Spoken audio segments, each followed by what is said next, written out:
Hello, and welcome to Focus, the Catholic Answers podcast for living, understanding, and defending your Catholic faith. I'm Cy Kellett, your host. And those who are religious skeptics and claim to have a scientific worldview that's more rational than religious worldviews often make claims about history to support their case. And what has often impressed me is how the historical claims of these science-y skeptics are often unmoored from actual history, from what actually happened. Let me give you an example. Here's America's #1 media science go-to guy, Dr. Neil deGrasse Tyson. He's given us a history lesson meant to teach us that science has put those who have biblical faith on the back foot. If you knew nothing about science and you read, say, the Bible, the Old Testament, which in Genesis is an account of nature. That's what that is. And I said to you, give me your description of the natural world based only on this. You would say the world was created in 6 days and that stars are just little points of light, much lesser than the sun. And in fact, they can fall out of the sky. One of the signs that the second coming is that the stars will fall out of the sky and land on Earth. So to even write that means you don't know what those things are. You have no concept of what the actual universe is. So everybody who tried to make proclamations about the physical universe based on Bible passages got the wrong answer. So what happened was when science discovers things and you want to stay religious or you want to continue to believe that the Bible is unerring, what you would do is you would say, well, let me go back to the Bible and reinterpret it. Then you'd say things like, oh, they didn't really mean that literally. They meant that figuratively. So this whole sort of reinterpretation of how figurative the poetic passages of the Bible are came after science showed that this is not how things unfolded. Again, Dr. Neil deGrasse Tyson there. And so if you've got questions about science, the Bible, and how the church makes use of the Bible, who would you want to talk to? You'd probably want to talk to Jimmy Akin, host of Jimmy Akin's Mysterious World. And he is here to talk with us about this little passage. Jimmy, thanks for being with us. Hey, my pleasure. So for the first thing I want to ask you is, and maybe you have a different direction you want to go now when you hear that, but is the history... Well, I kind of want to get my pitchfork, but other than that, you know. Well, I'll get the torches, and then I'll meet you outside. Okay, so there's all kinds of assertions, but the one that maybe galls me a bit when I hear it is that people before science had a biblical view of history. I mean, excuse me, of the universe. And that then there was all this backpedaling once science actually explained how the universe works. Well, there's certainly that claim, and there's an element of there's an element of truth to it, but there's only an element. Okay. And one of the things that that struck me about the clip from Neil deGrasse Tyson is that he says that Genesis 1, which is the text he's thinking about principally, is an account of the natural world. Well, not exactly. The purpose of Genesis 1 is not to tell you about the natural world. I mean, Genesis 1 is the famous 6 days of creation passage where God first creates light and separates it from darkness. Then he separates the waters above from the waters below. Then he separates the waters below from each other so that dry land appears. Then he goes back over those three realms and populates them. So he puts the sun, moon, and stars into the day and the night. He puts the birds and the fish into the sky and the sea, and then he makes the land animals and man. Okay, guess what? People knew all about the sun, the moon, the stars, light, darkness, land, sea, and sky, animals, birds, and fish before Genesis was ever written. Okay. They were already familiar with the elements of the natural world. Genesis 1 is not about teaching you about the natural world itself. It's about orienting you so you understand that all the things you see and are already familiar with in the natural world were created by God. That's the point of Genesis 1. It's not in now. There are questions you can ask about the text, and in fact, in the history of science, or natural philosophy, as it used to be called, in the Middle Ages, Genesis 1 was used as an organizational tool for scientific ideas. What would happen is you would have scholars write what were called hexahemera. Hexahemeron means this is Greek. It means the 6 days, and so hexahemera were books where you would take the 6 days and use it as an organizational tool to talk about science. And so, for example, light is created on the first day. So in the first day of your hexahemeron, you might talk about optics. Yeah. What was known about optics and the mechanics of light in your day. Then on day 2, where you've got the water separated, you might talk about hydrology and the hydrological cycle. When you get to day 5 and the fish are created and the birds are created, you might talk about ornithology for the birds and ichthyology for the fish. And so you would use these as an organizational tool to organize the scientific ideas that you had based on the science of your day. Eventually, we got the scientific revolution, which occurred in the 17th, 18th centuries. Mm-hmm. And that added a bunch of additional knowledge. But it's not like this came out of nowhere. People were already interested in this subject. They were already thinking about how it relates to the Bible. And the idea that you would come away just automatically with the belief the world was literally created in 6 days is just not true. Now, a lot of people did. If you read the text and you don't think of Genesis 1, you don't think about it carefully, then yeah, you can come away with that conclusion, and a lot of people did. But if you study the text carefully and really think about it, a new light gets cast on the text, because it appears that the author, now one of the things Neil deGrasse Tyson was saying was that the non-literal reading of Genesis 1 is this new thing that was inspired purely by science. That is not true. It is just factually not historical. You had thinkers in the ancient world, long before the scientific revolution, like Augustine, one of the original 4 doctors of the church, and Origen, the original biblical scholar in Christian history, lived around AD 200, adopting non-literal interpretations of Genesis. And they would point out, for example, okay, well, everybody knows what causes it to be day. Psychella, what does cause it to be day?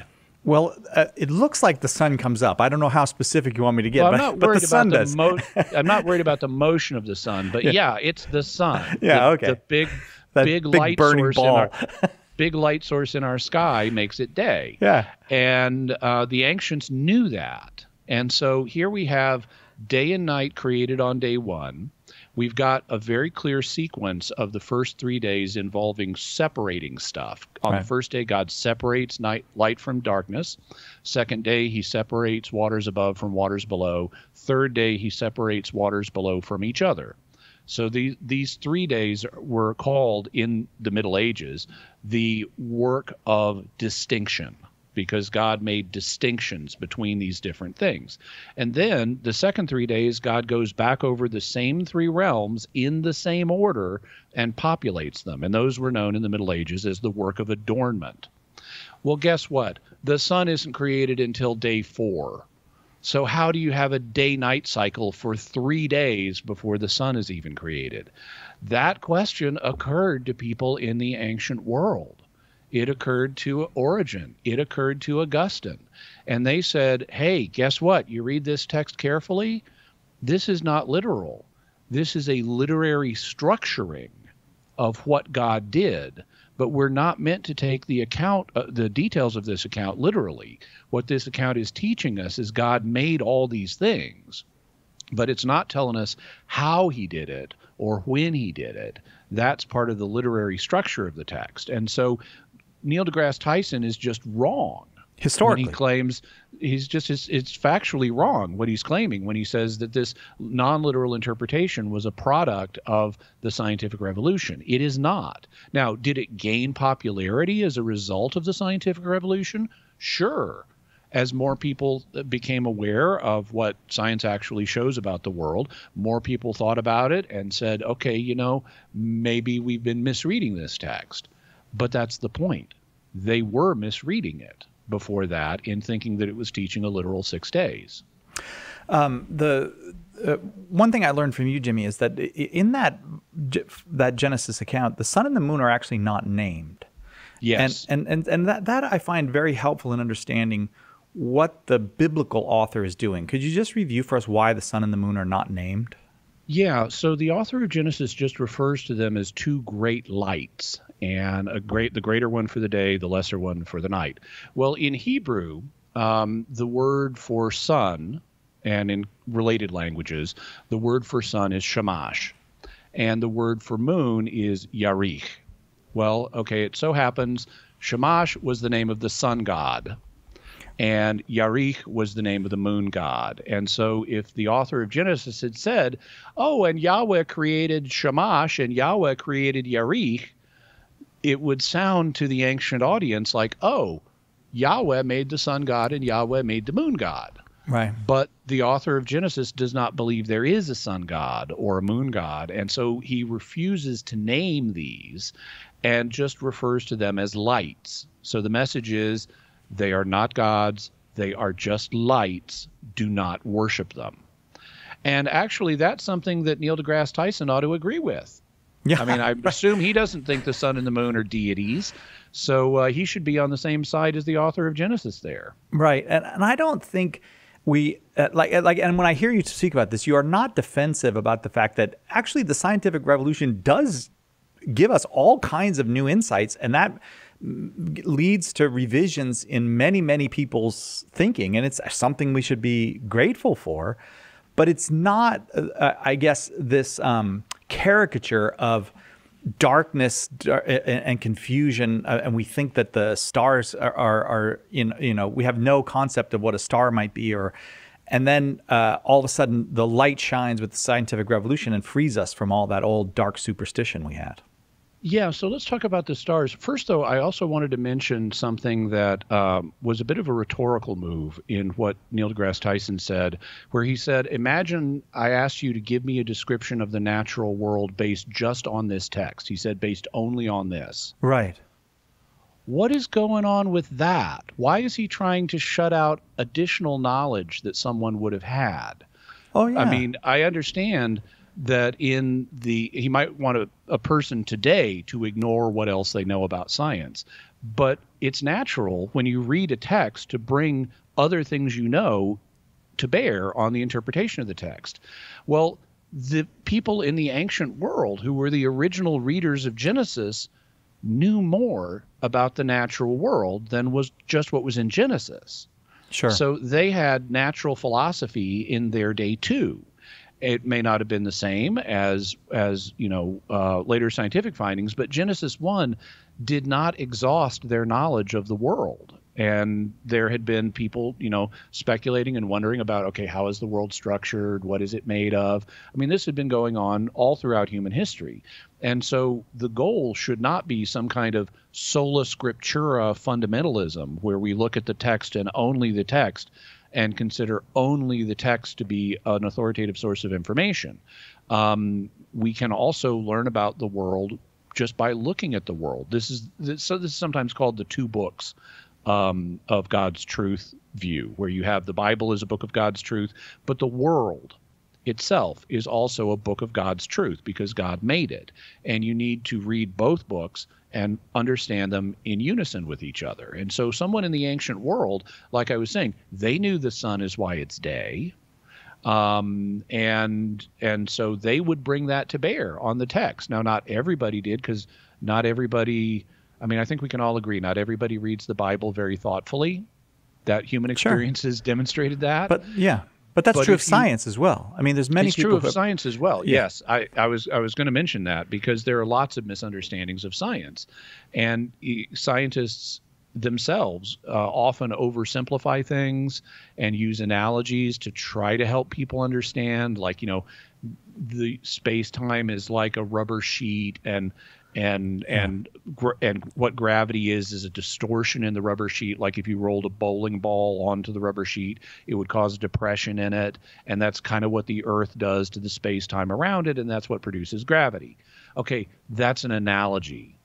That is not straight science. It's helpful to understand, but it's a cognitive tool. It's not pure science. And in the same way, in the ancient world, you had some people who had the more kind of, I hate to use the word primitive, but who had the more simplistic understanding because they weren't specialists. And then you had other people who were specialists. And so one of the things Neil deGrasse Tyson is kind of doing is comparing a pre-reflective, simplistic understanding of the text of Genesis with an expert level of modern scientific knowledge, where the real comparison would be what would an expert in natural philosophy or ancient science, how would they have read the text of Genesis? Not how would, a peasant, who's just come in from slopping the pigs read it, but how would an Origen or an Augustine read it? Yeah. Stars, though. Okay, we're going to talk about stars. So he talks about, how ridiculous it is. Stars can fall from the sky, and that's just clearly unscientific. They don't even understand what stars are. Okay, dude, you ever heard of a meteor shower? Yeah. It's kind of your field, right? Astronomy, that's what you do, isn't it? So stars do fall from the sky. We see them falling from the sky. And biblical authors pick up and use that imagery. Sure. Just like they talk about the sun being darkened and the moon turning to blood. That's what happens in a solar eclipse. The sun goes dark, and in a lunar eclipse, the moon turns red. So they were aware of these phenomena, and they use this language. Now, they're actually not using it the way that Neil deGrasse Tyson supposes they are. He's interpreting it overly literally. What you find, though, when you actually read the biblical texts, and I'm not talking about any one in isolation, I'm talking about all of them, is you find that this cosmic catastrophe language about the sun darkening, the moon turning to blood, and the stars falling from the sky is also symbolic. You know where it shows up? The prophets. The prophets use this, and the prophets are notorious users of symbolism. And there's a famous passage in Isaiah where Isaiah is using this cosmic catastrophe language, and then he interprets it for us. And God says the sun's going to go dark, the moon's going to turn to blood, the stars are going to fall from the sky because I'm bringing the Babylonians against this people. Yeah. And so this is a symbol for a political conflict, for a military conflict. Right. He's not literally saying there's going to be an eclipse of the sun and an eclipse of the moon and a meteor shower. He's saying, I'm going to bring great catastrophe on this nation. I'm bringing a foreign army against them. And this cosmic catastrophe language is symbolism that depicts that. For the people living through this experience, it will be as if all of these frightening celestial portents happened. But really what it symbolizes is a coming military invasion. And so once again, this is also not a new modern recognition. It is not it's not after the scientific revolution. This is in Moses Maimonides in the 12th century. Yeah. So once again, he may know his astrophysics, but he doesn't know his religious history. Well, one thing about his knowing his astrophysics is if he knows anything about the history of the optics that he uses. The medieval scholars Johannes Kepler can't do what he does, and Galileo can't do what he does with optics unless you have centuries of people understanding the mathematics and and creating theories and challenging those theories of optics, both Christians and Muslims all throughout the Middle Ages. I did want to ask you about this can all start to be very, very complex, and you could say, well, there's, what would the scholar's view have been? What would the average person's view have been?